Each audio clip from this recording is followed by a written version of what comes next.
Thank you sir.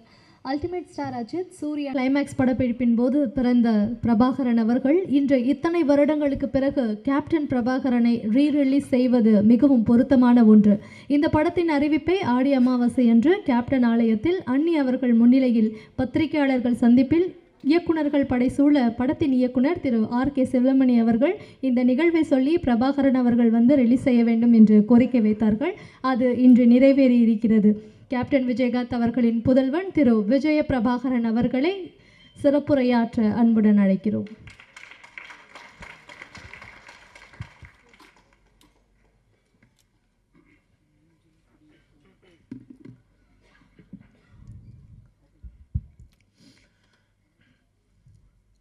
அனைவருக்கும் வணக்கம்.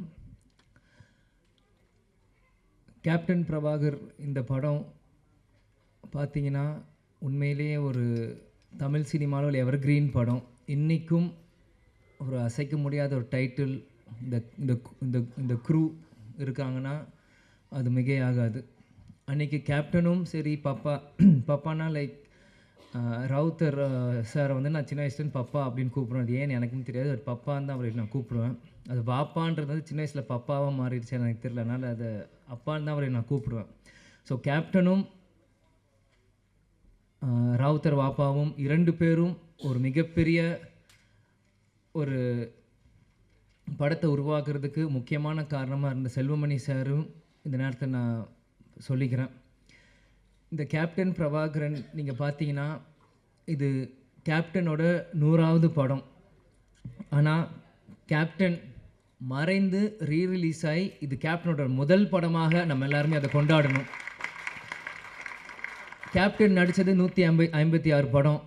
அதில் 100வது படம் கேப்டன் பிரபாகரன் தான் இது முதல் படம். இதே மாதிரி இன்னும் அவர் நடித்த 150 படத்துக்கு மேலேயும் இனி ஒரு வருஷம் அதை ரீரிலீஸ் பண்ணி இப்போ இருக்க யங்ஸ்டர்ஸ்க்கும் இப்போ இருக்க ஜென்ரேஷன் அது மாதிரி ஜென்சி கிட்ஸ் அப்படின்னு சொல்கிற மாதிரி இப்போ இருக்க ஜென்ரேஷன்ஸ்க்கு அன்றைக்கி கோல்டன் பீரியடில் சினிமா இன்றைக்கி டிஜிட்டலாக இருக்குது. அன்றைக்கி ரீல் காலத்தில் ரீல்ஸ் செல்வமணி சார் சொன்ன மாதிரி அன்றைக்கி எப்படிலாம் கஷ்டப்பட்டு இந்த மாதிரி ஒரு படைப்பை உருவாக்கணும் அவங்க இன்னி இருக்க ஜென்ரேஷன்ஸ்க்கும் ஃபிலிம் இன்ஸ்டியூட் ஸ்டூடெண்ட்ஸ்க்கும் இது ஒரு கேஸ் ஸ்டடி மாதிரி இந்த படங்கள் ரீரிலீஸ் பண்ணும்போது தான் அப்பற்பட்ட 80s 90s அந்த இருக்க டைரக்டர்ஸ் ப்ரொடியூசர்ஸில் எப்படிலாம் கஷ்டப்பட்டு ஒரு படத்தை எடுத்தாங்களோ இப்போ இருக்க யங்ஸ்டர்ஸ்க்கு அது நிச்சயமாக அது புரியும்.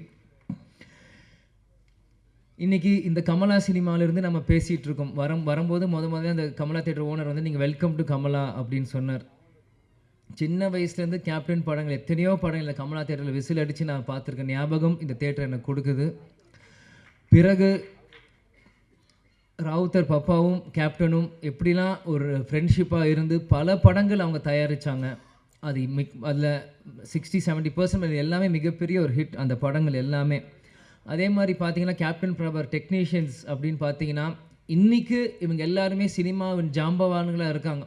நம்ம எல்லாருமே ஒரு டைம் ட்ராவல் பண்ணி ஒரு 34 இயர்ஸ் முன்னாடி போவோம். இன்றைக்கி எப்படி அவங்களாம் அன்றைக்கி இருந்திருப்பாங்களோ இன்றைக்கி அதே வேகத்தை அதே உத்வேகத்தோடு தான் ஒவ்வொருத்தங்க பேசும்போது அவங்க நான் கண்ணிலையும் அவங்க இதில் நான் பார்த்தேன். இன்றைக்கி ஏன்னா இந்த படத்தோட ஃபைட் மாஸ்டர் சுப்ரசுப்ரமணியம் சாராக இருக்கட்டும், கேமராமேன் ராஜராஜன் சாராக இருக்கட்டும், ஏன்னா எல்லாருமே எனக்கு சின்ன வயசுலேருந்து எனக்கு பரிச்சயம். எனக்கு எல்லாருமே தெரியும். கேப்டன் இங்கே இருக்க ஒவ்வொருத்தரும் மேடையில் இருக்காங்க. இந்த படத்துக்காக உழைச்ச ஒவ்வொருத்தையும் கேப்டன் எப்படியெல்லாம் அவங்கள இன்றைக்கி இவங்க எல்லாருமே கேப்டனை பற்றி புகழ்ந்து பேசுகிறாங்க. ஆனால் கேப்டன் ஒவ்வொரு நாள் ஷூட்டிங் முடித்து ஒவ்வொரு ஷார்ட்ல இருந்தும் இன்றைக்கி எப்படி ஃபைட் நடந்து எங்களை எல்லாருமே கூப்பிட்டு எங்களுக்கு சொல்லுவார் அப்பா எப்படிலாம் இந்த படத்தை நாங்கள் பண்ணியிருக்கோம். ஏன்னா இன்றைக்கி மன்சூர் அலி சார் அண்ணன் சாராக இருக்கட்டும், இன்றைக்கி செல்வமணி சாராக இருக்கட்டும், லைக்கத் அலி அண்ணன் சாராக இருக்கட்டும், எல்லாருமே இன்றைக்கி என்னென்ன பேசுகிறாங்களோ இது எல்லாமே எனக்கு தெரியும். ஏன் இதை நான் சொல்கிறேன்னா அப்பா இது ஒன்றுமே எங்கள்கிட்ட சின்ன வயசில் எங்களை ஷேர் பண்ணுவார். எல்லாமே இன்றைக்கி ஷூட்டிங்கில் என்ன நடக்குது, இன்றைக்கி எப்படி அந்த ஷார்ட் இன்றைக்கி எப்படி நடந்தது அப்படின்ட்டு. ஸோ இது எனக்கு ஒரு டைம் ட்ராவல் ஆன மாதிரி தான் எனக்கு இருக்குது.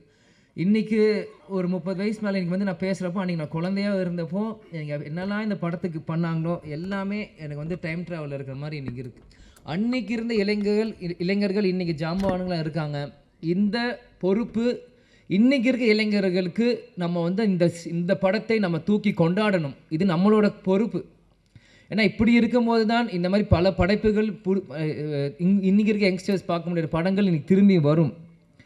இன்றைக்கி பார்த்தீங்கன்னா ஏன் இதை சொல்கிறேன்னா நம்ம டெக்னீஷியன்ஸ் நம்ம மேக்கப் மேன் ராஜவனாக இருக்கட்டும், இன்றைக்கி நம்மளோட இல்லை நம்மளோட ராஜேந்திரன் காஸ்டியூமர் அவராக இருக்கட்டும், எல்லாருமே கேப்டனை ஒவ்வொரு விதமாக ரசித்து ரசித்து ரசித்து தான் இன்றைக்கி கேப்டனாக இன்றைக்கி ஒரு 150 படம் பண்ணியிருக்காங்கன்னா இங்கே இருக்க ஒவ்வொருத்துக்குமான ஒரு எல்லாரும் கடமையிலும் பொறுப்பும் இருக்குது.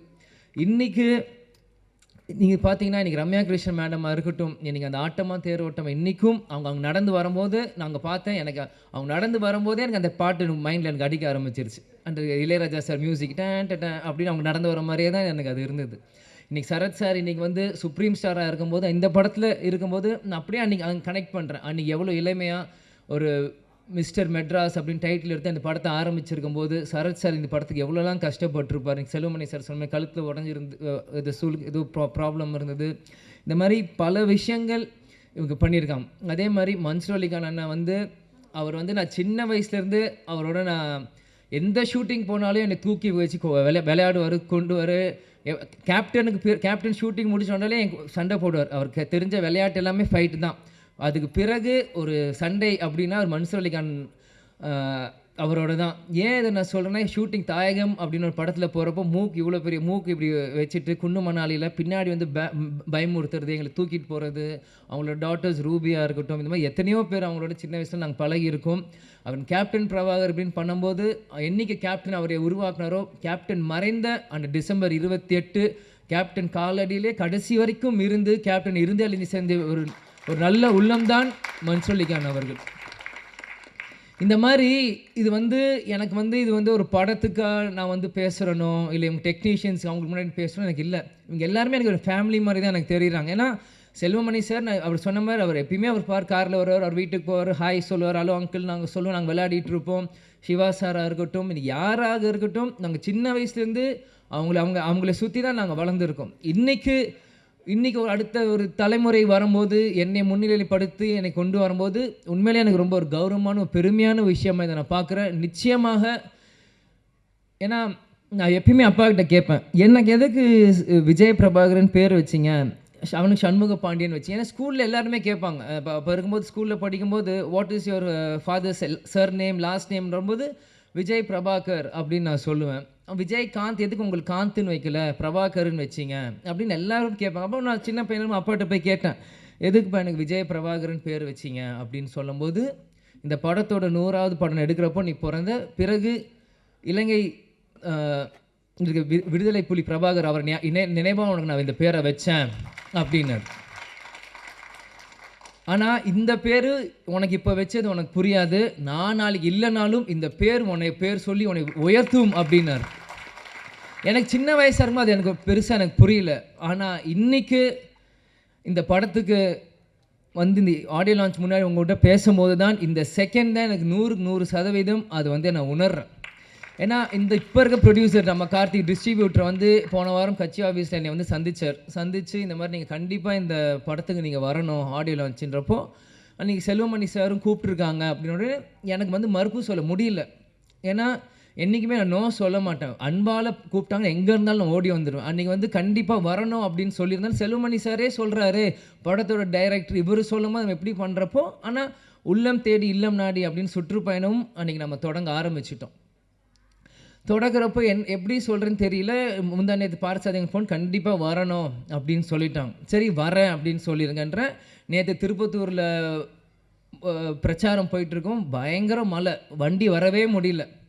என்ன இருந்தாலும் சரி நாளைக்கு பிரச்சாரம் முடிந்து நைட் 10 மணிக்கு மேலே கிளம்பி காலையில் வந்து சேர்ந்து இன்றைக்கி முன்னாடி வந்து நிற்கிறேன். ஏன்னா இதுதான் கேப்டன் எங்களுக்கு கற்றுக் கொடுத்துருக்கிறார். நீ நம்ம குடும்ப விழாவுக்கு போறியோ இல்லையோன்னு கவலை இல்லை, உன்னை அன்பால் கூப்பிட்டா நம்ம கட்சிக்காரங்களும் சரி சினிமாக்காரங்க யார் கூப்பிட்டா அந்த செகண்ட் போய் நிற்கணும்ன்ட்டு ஒரு வார்த்தை கொடுத்துட்டோன்னா அங்கே போய் நிற்கணும். இதுதான் சொல்லுவார், துளசி கூட வாசம் மாறினாலும் மாறும், ஆனால் தவசி புல்ல வார்த்தை மாறக்கூடாதுன்னா அது இது ஒரு முன்னுதாரணம். இதுக்காக இந்த 35 வருஷத்துக்கு பிறகும் இந்த படம் வந்து இங்கே ரிலீஸ் ஆகுதுன்னா கண்டிப்பாக அப்பா எனக்கு அந்த பேர் வச்சுருக்காரு. இந்த படத்தை கொண்டாட இன்றைக்கி லட்சக்கணக்கான தமிழர்கள் இன்றைக்கி உலகம் முழுவதும் இருக்காங்க. இந்த இடத்தில் நான் இன்றைக்கி கேப்டன் இல்லை, அன்றைக்கி நான் பிறந்தேன், ஆனால் இன்றைக்கி அப்பா நம்ம கூட இல்லை. இருந்தாலும் நம்ம அந்த இடத்துல போய் நிற்கணும், கேப்டனுக்கு பதிலாக நம்ம அங்கே போய் இருக்கணும். இந்த படத்தை கேப்டன் இல்லாட்டியும் எங்கள் அப்பாவை இந்த விஜய் பிரபாகர் நான் கொண்டாடுறோம் இந்த யூனிட்டோட சேர்ந்து இன்றைக்கி நான் வந்து இருக்கேன். அம்மா கூட சொன்னாங்க, எதுக்கு ஷம்மு தான் சென்னையில் இருக்கா போட்டேன். இல்லை நான் போகிறேன், நான் வரேன்னு சொல்லிட்டு நான் போகிறேன். எவ்வளோ தூரமாக இருந்தாலும் சரி நான் வரேன். முடிச்சுட்டு நாளைக்கு காலை நான் திரும்பியும் வந்து சுற்றுப்பயணம் நான் கலந்துக்கிறேன். ஆனால் இன்றைக்கி மற்ற எந்த படம்னா கூட நான் யோசிச்சிருப்பேன். ஆனால் இந்த டைட்டில், இந்த கேப்டன் பிரபாகருக்கு இந்த விஜய் பிரபாகர் கண்டிப்பாக வரணும், அப்பா இல்லாத நேரத்தில் இந்த விஜய் பிரபாகர் கண்டிப்பாக இங்கே இருக்கணும் அப்படின்னு சொல்லி வந்து இந்த விழாவில் நான் பங்கேற்றதுக்கு எனக்கு உண்மையிலே ரொம்ப சந்தோஷமாகவும் பெருமையாகவும் இருக்குது. நான் வாழ்ந்த இந்த வாழ்க்கைக்கு முதல் பலன் நான் அடைஞ்சிட்டேன் அப்படின்னு தான் நான் நினைக்கிறேன். ஏன்னா சின்ன வயசுலேருந்து எல்லாருமே என்னை வந்து பிரபாகரன் பிரபாகரன் பிரபாகரன்ற போது நீ அந்த படத்தப்போ பிறந்த அப்பாங்க இல்லை இல்லை நான் எமோஷன் ஆகக்கூடாதுன்னு தான் இருக்கேன்.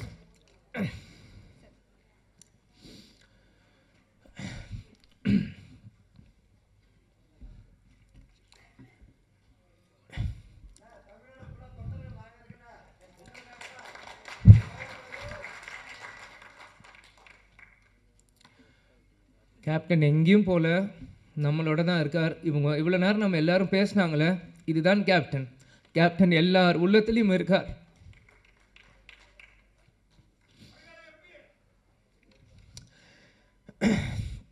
அதெல்லாம் எனக்கு முக்கியம் இல்லை. கடைசி வரைக்கும் நம்ம விஜயகாந்த் பையன்றது எனக்கு தெரியும்.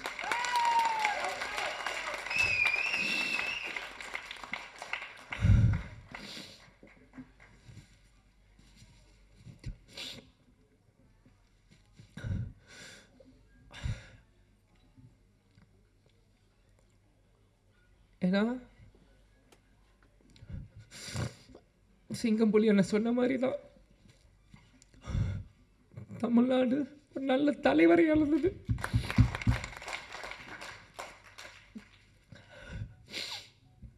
சாரி.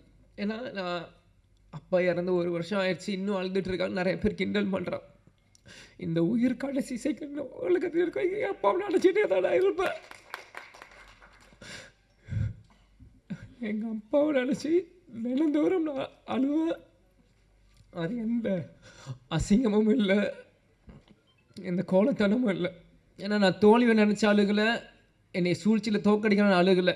எங்கள் அப்பாவை நினச்சி எங்கள் அப்பாவை மிஸ் பண்ணுறேன், நான் அழுவேன். அதுக்கு எந்த இதுவும் இல்லை. நிச்சயம் கேப்டனோட பிளெஸ்ஸிங் இந்த படத்துக்கு இருக்கும்.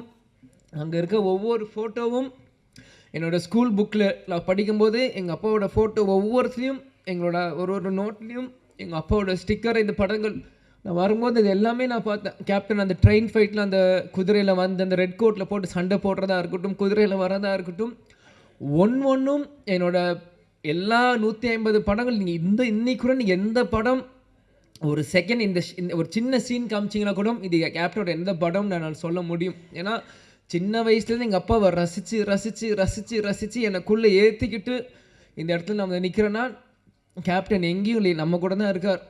கேப்டன் ஒரு மிக சிறந்த தலைவர். அவரோட கொள்கைகளையும் லட்சியத்தையும் வெல்வதற்காக தான் இந்த விஜய் பிரபாகர் இங்கே நான் நிற்கிறேன், எனக்காக இங்கே இல்லை. நிச்சயம் இந்த படம் 100 நாட்கள் மேலே ஓடணும். அதுக்கு அந்த சப்போர்ட் மீடியா பர்சன்ஸும் சரி, தொண்டர்களும் சரி, ரசிகர்களும் சரி, இப்போ இருக்க ஜென்ரேஷன்ஸ் எல்லாருமே இந்த சப்போர்ட் நீங்கள் பண்ணணும்னு நான் கேட்டுக்கிறேன். அதனால் எல்லாருக்கும் நன்றி. சாரி நான் அழுதுரு கூட சொன்னேன், அழுது மன்னிச்சிக்கோங்க. அதே மாதிரி இவ்வளோ நேரம் மீடியா பர்சன்ஸ் இருந்தீங்க, 11 ஆச்சு. உங்களுக்கும் இந்த நேரத்தில் நன்றியை நான் தெரிவித்துக் கொள்கிறேன். குரூக்கும் நன்றி. நன்றி, வணக்கம், தேங்க்யூ.